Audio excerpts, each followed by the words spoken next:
नमस्कार, मेरे चैनल पर आप सभी का स्वागत है।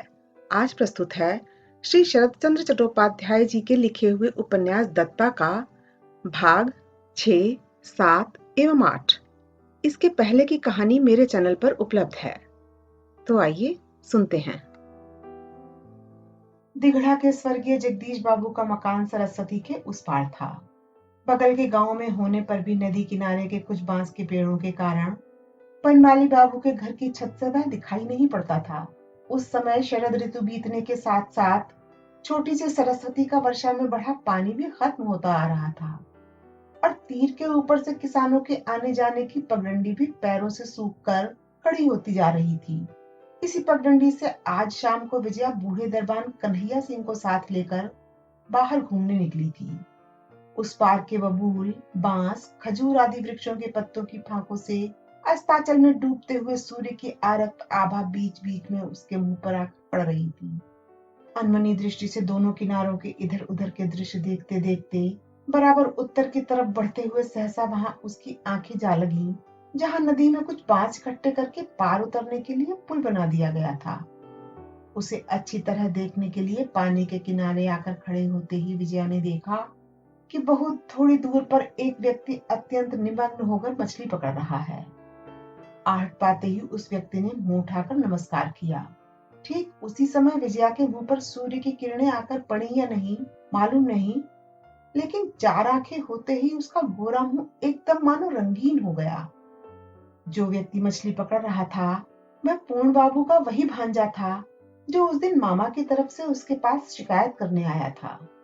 उत्तर में विजया के नमस्कार करते ही उसने निकट आकर हंसमुख भाव से कहा, शाम को थोड़ा घूम लेने के लिए नदी का किनारा जरूर बुरी जगह नहीं है, लेकिन इस समय मलेरिया का डर भी कम नहीं है।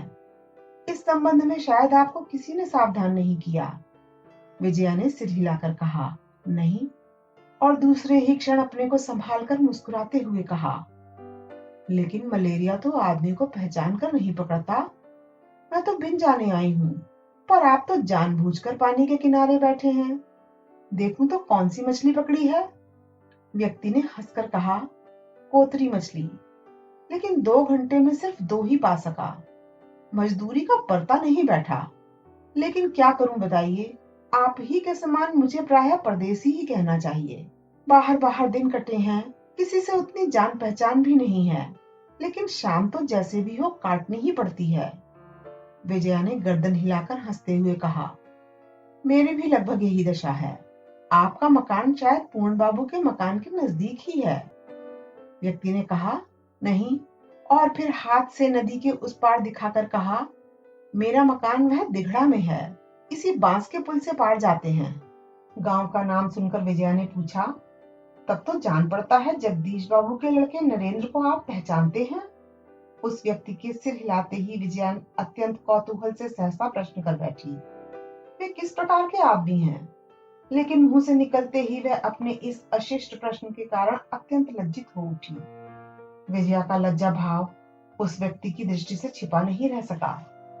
उसने हंसकर कहा, उसका मकान तो आपने ऋण की अदायगी में खरीद लिया है।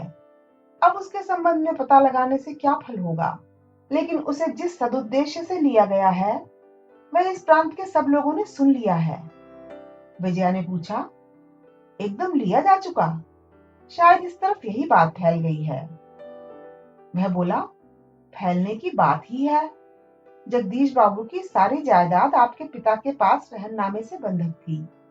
उनके लड़के की शक्ति नहीं है कि उतने रुपए चुकाए। मियाद भी खत्म हो गई है, यह तो सभी जानते हैं। मकान कैसा है? बुरा नहीं है, अच्छा बड़ा मकान है। जिस उद्देश्य से ले रही हैं उसके लिए अच्छा ही होगा। चलिए ना, और थोड़ा बढ़ते ही दिखाई पड़ जाएगा।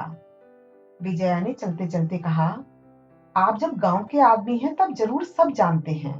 अच्छा, सुना है नरेंद्र बाबू विलायत से नामवरी के साथ डॉक्टरी पास करके आए हैं। किसी अच्छी जगह प्रैक्टिस शुरू करके और भी कुछ मियाद लेकर क्या पिता का ऋण चुका नहीं सकेंगे? व्यक्ति ने गर्दन हिलाकर कहा, संभव नहीं है। सुना है शायद उसका प्रैक्टिस करने का इरादा भी नहीं है। विजया ने विस्मित होकर कहा, तब उनका संकल्प आखिर क्या है? इतना खर्च पात करके विलायत जाकर कष्ट उठाकर डॉक्टरी सीखने का फल आखिर क्या होगा? जान पड़ता है किसी काम के आदमी नहीं है। उस भले आदमी ने थोड़ा हंसकर कहा, असंभव नहीं है।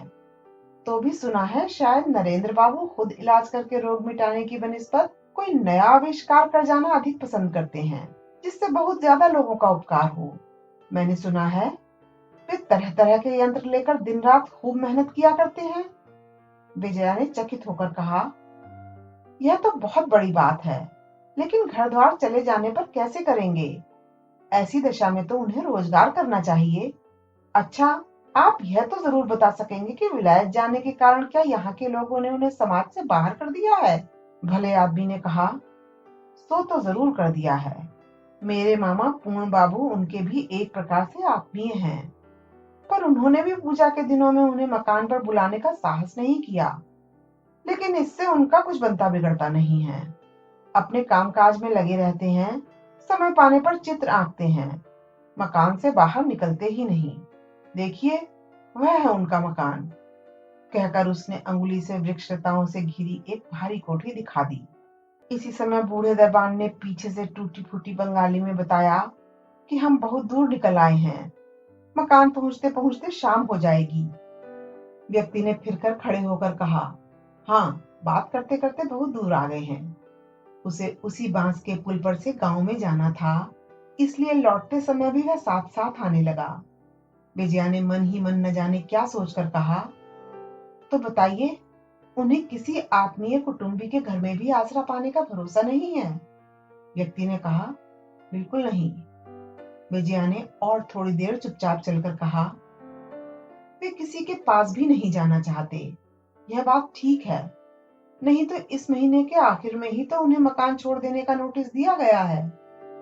और कोई होता तो आखिर हम लोगों से एक बार मिलने का प्रयत्न अवश्य करता। व्यक्ति ने कहा, शायद उन्हें जरूरत नहीं है, या फिर सोचते होंगे कि फायदा क्या है। आप तो अब सचमुच ही उन्हें मकान में रहने दे नहीं सकेंगी। विजया ने कहा, न दे सकने पर भी और कुछ दिन तो ठहरने दिया जा सकता है, हजार कर्ज अदा करना हो। लेकिन फिर भी एक आदमी को घर द्वारहीन करने में सबको कष्ट होता है। लेकिन आपकी बातचीत के भाव से जान पड़ता है कि उनसे आपकी जान पहचान है। कहिए, सच है ना? व्यक्ति केवल हंसा, उसने और कोई बात नहीं की। वे लोग पुल के पास ही पहुंचे थे कि उसने अपनी छोटी टंगनी उठाकर कहा, यही हमारे गांव को जाने का रास्ता है। और फिर हाथ उठाकर नमस्कार करके बांस से बने उस पुल पर से हिलते डुलते किसी प्रकार पार होकर वह सकरे जंगली मार्ग के भीतर अदृश्य हो गया। बहुत दिनों के बूढ़े नौकर कन्हैया सिंह ने विजया को बचपन से गोद में खिलाकर बड़ा किया था, और उसी के साथ दरबानी के न्यायोचित अधिकार को भी बहुत दूर पार कर गया था। उसने नजदीक आकर पूछा, ये बाबू कौन है बिटिया? लेकिन विजया इतनी अनमनी हो गई थी कि बूढ़े का प्रश्न उसके कानों तक पहुंचा ही नहीं। उस अंधेरे नदी तट की सारी नीरव मधुरता की 16 आने उपेक्षा करके वह अपने में विभोर सी केवल यह बात सोचते सोचते ही राह चलती रही, कौन है यह, और अब कब इससे भेंट होगी? रासबिहारी बोले, हमने ही नोटिस दिया है और हम ही उसे रद्द करने जाएं, तो दूसरी रैयत को वह कैसा दिखेगा? एक बार सोच तो देखो बेटी। विजया ने कहा, इसी आशय की एक चिट्ठी लिखकर उनके पास भेज क्यों नहीं देते? मुझे निश्चय जान पड़ता है कि वे केवल अपमान के भय से ही यहाँ आने का साहस नहीं करते। रासबिहारी ने पूछा, अपमान काहे का? विजया बोली, जरूर उन्होंने सोचा है कि उनकी विनती हम लोग मंजूर नहीं करेंगे। रासबिहारी ने उपहास के भाव से कहा, महामानी आदमी जान पड़ता है, इसलिए क्या सिर पर लाद कर हम लोगों को खुद याचना करके उसे रहने देना होगा? विजया ने कातर होकर कहा, उसमें भी दोष नहीं है काका जी, अयाचित दया करने में कोई लज्जा नहीं है। रासबिहारी ने कहा, अच्छा लज्जा न सही, लेकिन हम लोगों ने समाज स्थापना का जो संकल्प किया है उसका क्या होगा, यह तो बताओ। विजया बोली, उसका कोई दूसरा प्रबंध भी हम लोग कर सकते हैं। रासबिहारी मन ही मन बहुत बिगड़कर बाहर से कुछ हंसते हुए बोले, तुम्हारे पिता काफी रुपए रख गए हैं, तुम दूसरा इंतजाम भी कर सकती हो, यह मैं समझा, लेकिन यह बात तो मुझे समझा दो बेटी, कि जिसे आज तक कभी तुमने आंखों से भी नहीं देखा है। हमारा सबका अनुरोध टालकर उसके लिए ही आखिर तुम्हें इतना दर्द क्यों है? भगवान की करुणा से तुम्हारी और भी रैयत है, और भी 10 आसामी हैं। उन सबके लिए भी क्या तुम यह प्रबंध कर सकोगी? और वह कर सकने में ही मंगल होगा। पहले यह जवाब तो मुझे दे दो विजया। विजया ने कहा, आपको बता तो दिया है कि यह बापू का आखिरी अनुरोध है। इसके सिवा मैंने सुना है। क्या सुना है? उपहास किए जाने के डर से चिकित्सा के संबंध में उसके तत्वानुसंधान या आविष्कार की बात विजया ने कही नहीं। इतना ही कहा, मैंने सुना है वे बहिष्कृत हैं। गृहहीन कर देने पर किसी आत्मीय कुटुंबी के भी मकान में उनके आश्रय पाने का रास्ता नहीं रह जाएगा। इसके सिवा गृहहीन शब्द का भाव मन में लाते ही मुझे कष्ट होता है काका जी। राज बिहारी अपना कंठ सर करुणा से गदगद करके बोले, तुम्हें इतनी उम्र में यदि कष्ट होता है तो मेरी इस उम्र में मुझे वह कितना अधिक हो सकता है? थोड़ा सोचो तो सही। और अपने लंबे जीवन में क्या मैं पहले पहल इसी अप्रिय कर्तव्य के सामने खड़ा हुआ हूँ विजया? नहीं, ऐसा नहीं है। कर्तव्य सदैव हमारे सामने कर्तव्य है। उसके सामने हृदय की वृत्ति की कोई शिकायत नहीं चल सकती। बनमाली जिस कठोर जिम्मेदारी का भार मुझ पर रख गए हैं, वह मुझे जीवन के आखिरी क्षण तक उठानी ही होगी। उसमें चाहे कितना कष्ट क्यों न भोग करना पड़े। या तो तुम मुझे सारी जिम्मेदारियों से पूरी मुक्ति दे दो, नहीं तो मैं किसी प्रकार भी तुम्हारा यह असंगत अनुरोध न मान सकूंगा। विजया नीचा मुंह किए चुपचाप बैठी रही। पिता के अपराध पर उसके निरपराध पुत्र को गृहहीन करने का संकल्प उसके हृदय में जो व्यथा पहुंचाने लगा, उसका अनुमान लगाकर यह बूढ़ा उससे अठगुनी वेदना सहकर भी कर्तव्य पालन में कमर कसे हुए है, यह बात वह अपने मन में ठीक तौर से ग्रहण नहीं कर सकी। बल्कि यह मानो सिर्फ एक निरुपाय हतभाग्य पर प्रबल की एकांत हृदयहीन निष्ठुरता के समान ही उसे लगा। लेकिन जोर देकर अपनी इच्छा को चलाने का साहस भी उसमें नहीं था। साथ ही यह भी उससे छिपा नहीं रहा कि गवई गांव में समारोह के साथ ब्राह्मण मंदिर की स्थापना की ख्याति पाने की ऊंची आकांक्षा से ही वृद्ध पिता के पीछे खड़ा होकर विलास बिहारी यह जिद और जबरदस्ती कर रहा है। रास बिहारी और कुछ नहीं बोले। विजया ने भी कुछ क्षण चुप बैठे रहकर यद्यपि मौन सहमति दे दी, लेकिन भीतर उसका परदुख कातर स्नेह कोमल नारी चित्त इस बूढ़े के प्रति अश्रद्धा और उसके लड़के के प्रति घृणा से भर उठा। रास बिहारी कारोबारी आदमी ठहरे। यह बात उन्हें अविदित नहीं थी कि जो मालिक है उसे तर्क के समय 16 आने हराकर भी अदायगी के समय उससे 8 आने से अधिक वसूल नहीं करना चाहिए, क्योंकि वह पावना अंत तक पक्का नहीं होता। अतएव उदारता दिखाने के द्वारा लाभवान होने का यदि कोई समय है तो वह यही है। विजया के मुंह की ओर देखकर और थोड़ा सा हंसकर उन्होंने कहा, बेटी तुम्हारी चीज है, तुम दान करोगी तो मैं विरोध क्यों करूंगा। मैं सिर्फ यही कहना चाहता था कि विलास ने जो कुछ करना चाहा था वह न स्वार्थ के कारण था और न नाराजगी के कारण, केवल कर्तव्य मानकर ही उसने यह करना चाहा था। एक दिन मेरी जायदाद और तुम्हारे पिता की जायदाद सब एक होकर तुम दोनों के हाथ में जाएगी। उस दिन बुद्धि देने के लिए इस बूढ़े को भी नहीं खोज पाओगी। उस दिन तुम दोनों के मतों में भेद ना हो। उस दिन तुम अपने स्वामी के हर काम को ठीक जानकर श्रद्धा पूर्वक कर सको। केवल मैंने यही चाहा है। नहीं तो दान करना दया करना वह भी जानता है, मैं भी जानता हूँ। लेकिन तुम्हारे सामने मुझे केवल यही प्रमाणित करना था कि वह दान अपात्र को दे देने से किसी प्रकार काम नहीं चलेगा। अब समझी बेटी, क्यों हम लोग जगदीश के लड़के पर रत्ती भर भी दया नहीं करना चाहते और क्यों वह दान एकदम असंभव है। यह कहकर वृद्ध स्नेह के साथ हंसते हुए विजया के मुंह की तरफ देखते रहे। इन परम सार गर्भित और युक्त युक्त उपदेशों के विरुद्ध तर्क नहीं चल सकता था, इसलिए विजया चुपचाप बैठी रही। रासबिहारी ने फिर कहा, अब समझी बेटी विजया, विलास लड़का होने पर भी कितनी दूर तक भविष्य सोचकर काम करता है। अभी मैंने तुमसे कहा था कि मैंने इस काम में ही बाल पकाए हैं, लेकिन जमींदारी के काम में उसकी चाल समझने के लिए मुझे भी बीच में स्तंभित होकर रह जाना पड़ता है। विजया ने केवल गर्दन हिलाकर अनुमोदन किया, मैं भूली नहीं। 4:30 बज गए कहकर रासबिहारी लाठी हाथ में लेकर उठ खड़े हुए और बोले, इस समाज प्रतिष्ठा की चिंता से विलास कितना उद्ग्रीव हो रहा है, इसे मुंह से नहीं बताया जा सकता। उसका ध्यान ज्ञान सब इस समय यही हो गया है और ईश्वर के चरणों में मेरी यही प्रार्थना है कि वह शुभ दिन मैं आंखों से देखकर मर सकूं। कहकर उन्होंने दोनों हाथ जोड़कर ब्रह्म के उद्देश्य से बार बार नमस्कार किया। दरवाजे के पास आकर वे सहसा खड़े होकर कह उठे, नरेंद्र एक बार मेरे पास आता तो जैसे भी होता कुछ विचार करता, लेकिन वह भी तो कभी बड़ा हठभागा है, बड़ा हठभागा। देख रहा हूं कि बाप का स्वभाव 16 कलाओं में उसमें उतर आया है। कहते कहते वे बाहर निकल गए। वहीं एक भाव से बैठी हुई विजया न जाने क्या क्या सोचने लगी। अकस्मात बाहर की ओर नजर पड़ते ही उसने देखा कि दिन ढलता जा रहा है। तब नदी के किनारे की अस्वास्थ्यकर हवा ने उसे जोर से खींचकर मानो आसन से उठा दिया और आज भी वह वृद्ध दरबान जी को लेकर वायु सेवन के बहाने बाहर निकल पड़ी। ठीक उसी जगह बैठकर आज भी वह व्यक्ति मछली पकड़ रहा था। बहुत दूर से यह देख लेने पर भी नजदीक आकर मानो देख ही न सकी हो, इस तरह विजया चली जा रही थी कि सहसा कन्हैया सिंह पीछे से पुकार उठा, सलाम बाबूजी, शिकार मिला। बात विजया के कानों में जाते ही उसकी जड़ तक लाल हो उठी। जो लोग समझते हैं यथार्थ बंधुत्व होने के लिए अनेक दिन चाहिए और बहुत सी बातचीत होनी चाहिए, उन्हें याद दिला देना जरूरी है कि नहीं, यह बहुत जरूरी नहीं है। विजया के फिरकर खड़े होते ही व्यक्ति डंगनी रखकर पास आकर नमस्कार करके खड़ा हो गया और हंसते हुए बोला, हाँ, देश के प्रति आपका सच्चा आकर्षण है। यहाँ तक कि मैं देखता हूँ उसके मलेरिया तक को अपनाए बिना आपका काम नहीं चलेगा।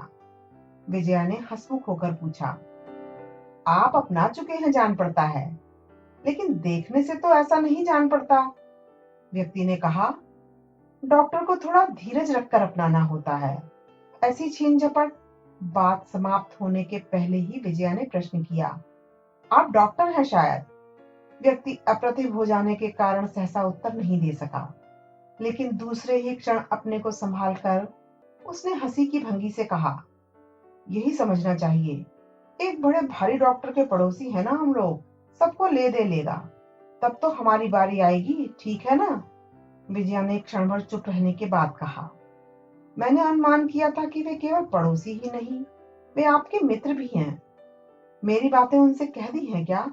उस व्यक्ति ने हंसकर कहा, यही ना कि आप उन्हें एक अपदार्थ अभागा समझती हैं, लेकिन यह तो पुरानी बात है, सभी समझते हैं। इन बातों को फिर नए रूप से कहने की क्या जरूरत है? तो भी एक दिन वह शायद आपसे मिलने आएगा। विजया ने मन ही मन अत्यंत लज्जित होकर कहा, मुझसे मिलने से उन्हें क्या लाभ होगा? लेकिन उनके संबंध में तो मैंने ऐसी बातें आपसे नहीं कही। अवश्य नहीं कही, लेकिन कहना ही तो उचित था। उचित क्या था? जिसका घर द्वार बिक जाता है उसे सभी अभागा कहते हैं, हम भी कहते हैं, सामने चाहे ना कह सकें, पीछे तो कह सकते हैं। विजया हंसने लगी। उसने कहा, तब तो आप उनके अच्छे मित्र हैं। व्यक्ति ने गर्दन हिलाकर कहा, यह ठीक है, यहाँ तक कि उसकी तरफ से मैं खुद ही आपको जा पकड़ता, यदि मैं न जानता कि आप अच्छे उद्देश्य से ही उसका मकान ले रही हैं। विजया ने केवल एक बार मुंह उठाकर देखा, किंतु इस संबंध में कोई बात कही नहीं। बात करते करते आज ये लोग कुछ और ज्यादा दूर तक बढ़ गए थे। देखा कि उस पार लोगों का एक दल कतार बांधकर नरेंद्र बाबू के मकान की तरफ चला जा रहा है। उसमें 50 से लेकर 15 तक के सभी उम्र के लोग थे। उसने दिखाकर कहा, ये लोग कहाँ जा रहे हैं जानती हैं? नरेंद्र बाबू के स्कूल में पढ़ने। विजया ने आश्चर्य में पढ़कर पूछा, वे यह रोजगार भी करते हैं क्या? लेकिन जहां तक समझ रही हूँ बिना पैसे के ही। क्यों, ठीक है ना? व्यक्ति ने हंसमुख होकर कहा, उसे आपने ठीक पहचाना है। अपदार्थ व्यक्ति के मन की बात कहीं नहीं छिपती। फिर पहले की अपेक्षा अधिक गंभीर होकर कहा, नरेंद्र कहता है कि हमारे देश में सच्चे किसान नहीं हैं। किसानी करना पेशा है, इसीलिए लोग समय असमय 2 बार हल चलाकर बीज छिटक देते हैं और मुंह बाएं आकाश की तरफ ताकते बैठे रहते हैं। इसको खेती करना नहीं कहते, लॉटरी डालना कहते हैं। किस जमीन में कब खाद दी जाती है, खाद कैसे बनती है, किसे सच्ची खेती कहते हैं, यह सब वे नहीं जानते। विलायत में रहकर डॉक्टरी पढ़ने के साथ ही यह विद्या भी वह सीख आया है। अच्छा, एक दिन उसका स्कूल देखने जाइएगा, जहाँ मैदान के बीच पेड़ों के नीचे बाप बेटा बाबा सब मिलकर एक साथ पढ़ते हैं। विजया उसी क्षण जाने के लिए उद्यत हो गई, लेकिन दूसरे ही क्षण कौतूहल दबाकर बोली, नहीं अभी रहने दीजिए। फिर पूछा, इतने बड़े मकान के रहते हुए पेड़ों के नीचे पाठशाला क्यों लगाते हैं? व्यक्ति ने कहा, यह सब शिक्षा तो केवल मुंह से बताकर पुस्तक मुखाग्र करा के दी नहीं जा सकती। खुद उनके हाथ से खेती करवाकर दिखाना पड़ता है कि यह काम ठीक रीति से करने से दुगनी, यहाँ तक कि 5-7 गुनी भी फसल पैदा की जा सकती है। उसके लिए मैदान की जरूरत है, खेतों की जरूरत है। सर ठोककर बादलों की तरफ ताककर हाथ पर हाथ रख के बैठे रहने की जरूरत नहीं। अब समझी कि क्यों उसकी पाठशाला पेड़ों के नीचे लगती है। यदि आप एक बार उसके स्कूल के मैदान की खेती देखें, तो मैं विश्वास दिलाकर कह सकता हूँ कि आपकी आंखें ठंडी हो जाएं। इस समय भी तो वक्त है, आज ही चलिए ना, वह तो दिखाई पड़ रही है। विजया के मुंह का भाव क्रमशः गंभीर और कठिन होता आ रहा था। उसने कहा, आज रहने दीजिए। व्यक्ति ने सहज ही कहा, तो रहने दीजिए, चलिए आपको थोड़ा आगे तक पहुंचाऊं। यह कहकर वह साथ चलने लगा। 5-6 मिनट तक विजया ने एक भी बात नहीं कही। भीतर भीतर उसे न जाने कैसी शर्म सी मालूम हो रही थी, और शर्म का कारण भी वह सोच नहीं पाती थी। व्यक्ति ने दोबारा बात की, कहा, आप धर्म के लिए ही जब उसका मकान ले रही हैं, तब यह कई बीघे जमीन तो जो अच्छे काम में ही लग रही है, आप सुगमता से छोड़ सकती हैं। कहकर वह मृदु मृदु हंसने लगा। लेकिन प्रत्युत्तर में विजया ने गंभीर होकर कहा, यह अनुरोध करने के लिए उनकी तरफ से आपको कोई अधिकार मिला है? और कनखियों से ताक कर देखा कि व्यक्ति के हंसी भरे मुंह में कोई फर्क नहीं पड़ा है। वह बोला, यह अधिकार देने पर निर्भर नहीं करता, लेने पर निर्भर करता है। जो अच्छा काम है उसका अधिकार मनुष्य भगवान से ही पाता है। उसे किसी के सामने हाथ फैलाकर नहीं लेना होता। जिस अनुग्रह की प्रार्थना करने के कारण आप मन ही मन विरक्त हो गईं, उसे पाने पर कौन पाता जानती हैं? देश के अन्नहीन किसान। हमारे शास्त्र में लिखा है कि दरिद्र भगवान की एक विशेष मूर्ति है। उनकी सेवा का अधिकार सभी को है। वह अधिकार मैं नरेंद्र से मांगने जाऊंगा, बताइए? कहकर वह हंसने लगा। विजया चलते चलते बोली, किंतु आपके मित्र तो केवल इसीलिए यहाँ बैठे नहीं रह सकेंगे। व्यक्ति ने कहा, नहीं, लेकिन वह संभवतः मेरे ऊपर भार रखकर जा सकते हैं। विजया के होठों में एक दबी हुई हंसी खेल गई, परंतु वह अत्यंत गंभीर स्वर से बोली, यही अनुमान मैंने किया था। व्यक्ति ने कहा, करने की ही बात है। ये सब काम पहले देश के जमींदारों के ही थे। उन्हें ब्रह्मोत्तर जमीन देनी पड़ती थी। अवश्य अब यह जिम्मेदारी नहीं रही है, लेकिन उसका असर मिटा नहीं है। इसलिए यदि कोई 2-4 बीघा ठग लेने का यत्न करता है, तो वे पूर्व संस्कार के कारण जान लेते हैं। विजया ने खुद भी इस हंसी में साथ देना चाहा, लेकिन वह नहीं दे सकी। यह सरल हंसी उसके हृदय में कहीं जाकर मानो बिंधी रह गई। उसने कुछ क्षण चुपचाप चलकर अकस्मात पूछा, आप खुद भी तो अपने मित्र को आश्रय दे सकते हैं, पर मैं तो यहाँ रहता नहीं। जान पड़ता है 1 हफ्ते के बाद ही चला जाऊंगा। विजया हृदय में चौंक सी उठी। बोली, परंतु मकान जब यहाँ है तब बार बार आना जाना तो अवश्य रहेगा। व्यक्ति ने सिर हिलाकर कहा, नहीं, जान पड़ता है अब मुझे नहीं आना पड़ेगा। विजया के हृदय में उथल पुथल होने लगी। उसने मन ही मन समझ लिया कि इस संबंध में बेमतलब प्रश्न करना किसी प्रकार उचित नहीं होगा, लेकिन फिर भी वह किसी तरह अपना कौतूहल नहीं दबा सकी। उसने धीरे धीरे कहा, यहाँ आपके घर के लोगों का भार संभालने वाला कोई जरूर ही होगा। लेकिन व्यक्ति ने हंसकर कहा, नहीं, इस प्रकार का कोई आदमी नहीं है। तो फिर आपके माता पिता? मेरे माता पिता भाई बहन कोई नहीं है। यह लीजिए, हम लोग आपके मकान के पास आ पहुंचे। नमस्कार, मैं चला। कहते हुए वह रुककर खड़ा हो गया। विजया उसके मुंह की तरफ नहीं देख सकी, किंतु मृदु कंठ से बोली, भीतर नहीं आइएगा। नहीं, लौट कर जाने में मुझे अंधेरा हो जाएगा। विजया ने हाथ उठाकर नमस्कार करते हुए अत्यंत संकोच के साथ धीरे से कहा, आप अपने मित्र से एक बार रास बिहारी बाबू के पास जाने को नहीं कह सकेंगे? व्यक्ति विस्मित होकर बोला, उनके पास क्यों? वे ही पिताजी की सब जमीन जायदाद देखते हैं ना। यह मैं जानता हूँ, लेकिन उनके पास जाने के लिए क्यों कह रही हैं? विजया इस प्रश्न का और कोई उत्तर नहीं दे सकी। व्यक्ति ने क्षण भर स्थिर भाव से खड़े रहकर राह देखी, बाद को कहा, मुझे लौटने में रात हो जाएगी, मैं जाऊं? और वह तेजी से पैर बढ़ाता हुआ चला गया। विजया के मकान से लगे हुए उद्यान का इस तरफ का अंश बहुत बड़ा है। बड़े बड़े आम, कटहल आदि के पेड़ों के नीचे उस समय अंधेरा घना होता आ रहा था। बूढ़े दरबान ने कहा, बिटिया, कुछ घूमकर सदर रास्ते से जाना ठीक होगा। विजया के मन की अवस्था इन सब बातों की तरफ ध्यान देने के योग्य नहीं थी। उसने केवल ना कहा और तुरंत बगीचे के भीतर से ही मकान की तरफ बढ़ गई। जिन दो बातों ने उसके मन को सबसे ज्यादा घेर रखा था, उनमें से एक यह थी कि इतनी बातचीत होने पर भी उस व्यक्ति का नाम तक नहीं जाना जा सका, क्योंकि स्त्रियों के लिए किसी का नाम पूछना भद्रता या शिष्टता के विरुद्ध है। दूसरी बात यह है कि 2 दिन के बाद वे कहाँ चले जाएंगे, यह प्रश्न 100 बार मुंह तक आ जाने पर भी एक बार केवल शर्म के कारण बाहर न निकल सका। उनके संबंध में एक बात ने आरंभ से ही विजया की दृष्टि आकर्षित की थी कि वे जो भी हों, खूब पढ़े लिखे हैं और गवई गांव में जन्म लेने पर भी एक अनात्मीय भद्र महिला से बिना संकोच बात करने की शिक्षा और अभ्यास उन्हें है। ब्रह्म समाज के अनुयायी न होने पर भी यह शिक्षा उन्होंने किस प्रकार कहाँ पाई, यह सोचते हुए मकान में पैर रखा ही था कि परेश की माँ ने आकर बताया, बहुत देर से विलास बाबू बाहर की बैठक में रास्ता देख रहे हैं। सुनते ही उसका मन थकान और विरक्ति से भर उठा।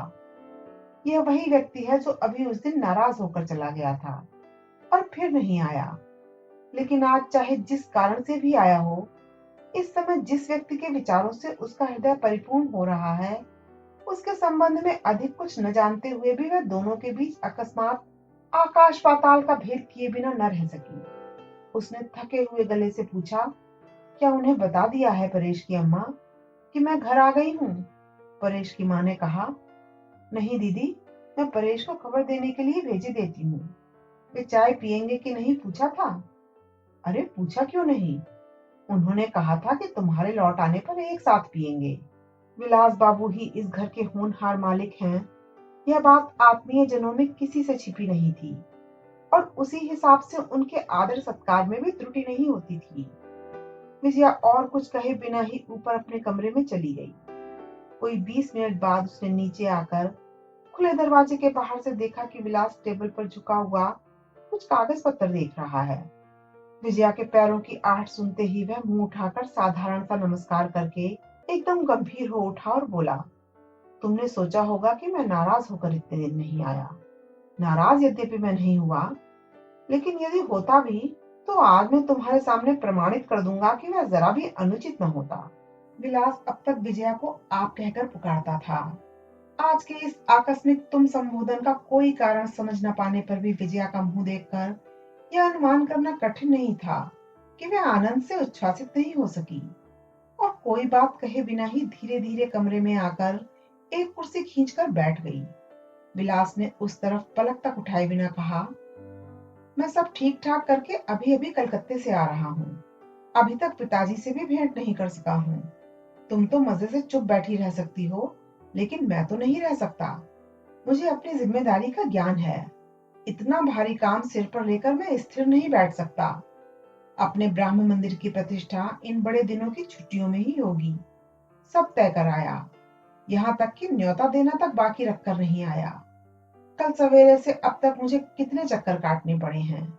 खैर, उस तरफ से तो एक प्रकार से निश्चिंत हो गया। कौन कौन आएंगे यह भी इस कागज में लिख लाया हूँ, एक बार पढ़कर देखो। कहकर विलास आत्मसंतोष की भारी सांस छोड़ता हुआ सामने का कागज विजया की तरफ खिसकाकर कुर्सी से टिककर बैठ गया। फिर भी विजया ने कोई बात न की और न निमंत्रितों के संबंध में ही लेश मात्र कौतूहल दिखाया। जैसी बैठी थी वैसी बैठी रही।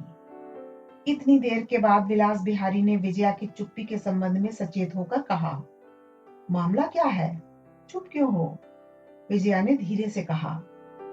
मैं सोच रही हूँ कि आप जिन सब लोगों को निमंत्रण देकर आए हैं, अब उनसे क्या कहा जाएगा?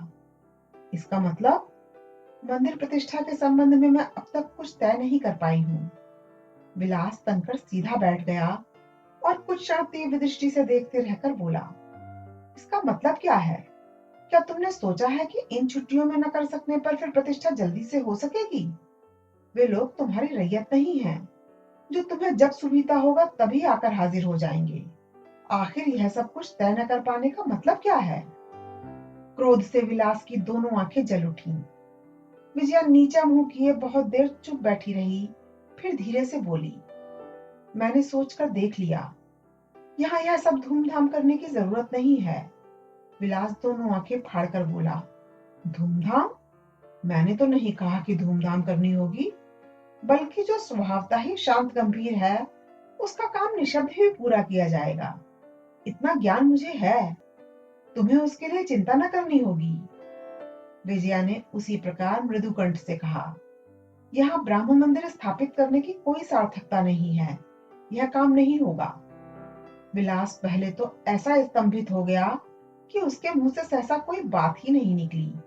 बाद को बोला, मैं पूछता हूँ कि तुम यथार्थ ब्राह्म महिला हो या नहीं?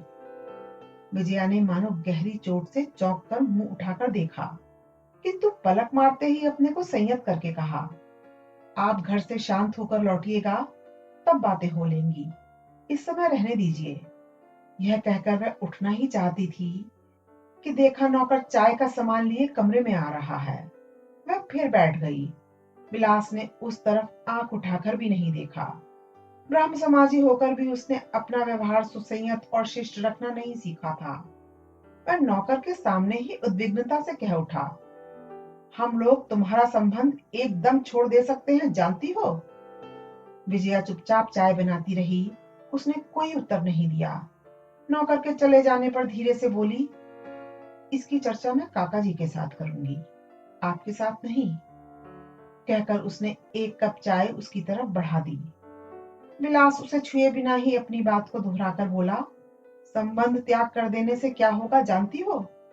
विजया बोली, नहीं, लेकिन चाहे जो क्यों न हो, जब आपको अपनी जिम्मेदारी का ज्ञान इतना ज्यादा है, तब मेरी अनिच्छा से जिन लोगों को आपने न्योता देकर अपमानित करने की जिम्मेदारी ली है, उनको भी खुद ही संभालिए। मुझसे हिस्सा बटाने का अनुरोध मत कीजिए। विलास ने दोनों आंखें चमकाकर जोर से कहा, मैं कामकाजी आदमी हूँ, काम से ही प्रेम करता हूँ, खेल से नहीं, यह याद रखो विजया। विजया ने स्वाभाविक शांत स्वर से जवाब दिया, अच्छा, यह तो मैं नहीं भूलूंगी। इस बात में जो व्यंग था, उसने विलास बिहारी को एकदम पागल कर दिया। करीब करीब चीख कर कह उठा, अच्छा, जिससे भूल ना सको वही मैं करूंगा। विजया ने इसका जवाब नहीं दिया। मुंह नीचा करके वह चाय के बर्तन में चम्मच डुबोकर हिलाने लगी। उसे चुप देखकर विलास ने खुद भी थोड़ा चुप रहकर अपने को कुछ संयत करके प्रश्न किया, अच्छा, इतना बड़ा मकान तब किस काम आएगा बताओ? वह यूं ही तो नहीं डाल रखा जाएगा। इस बार विजया ने मुंह उठाकर देखा और अविचलित दृढ़ता से कहा, नहीं, लेकिन वह मकान आखिर लेना ही होगा, यह तो अभी तक तय नहीं हुआ है। जवाब सुनकर विलास क्रोध से अपने आप को भूल गया। जमीन पर जोर से पैर पटककर उसने दोबारा चिल्लाकर कहा, तय हो चुका है, 100 बार तय हो चुका है। मैं समाज के प्रतिष्ठित व्यक्तियों को बुलाकर उनका अपमान नहीं कर सकता। यह मकान हमें चाहिए ही। तुम्हें आज मैं बताए जा रहा हूं कि यह मैं करके ही छोड़ूंगा। यह कहकर उत्तर की राह तक देखे बिना वह तेजी से कमरे से बाहर निकल गया। अभी आपने सुना श्री शरद चंद्र चट्टोपाध्याय जी के लिखे हुए उपन्यास दत्ता का भाग 6, 7 एवं 8 मेरी यानी अर्चना की जुबानी। भाग 1 से लेकर 5 तक के वीडियो मेरे चैनल पर उपलब्ध हैं, कृपया उन्हें भी सुनें और कमेंट करके बताएं आपको उनकी यह रचना कैसी लग रही है। इसके अगले भागों की वीडियो मैं जल्द ही अपलोड करूंगी। मेरे चैनल को सब्सक्राइब कर लें ताकि इसके अगले भागों के वीडियो की नोटिफिकेशन आप सभी तक समय पर पहुंच जाए। जल्द ही आपसे फिर मुलाकात होगी। तब तक के लिए धन्यवाद।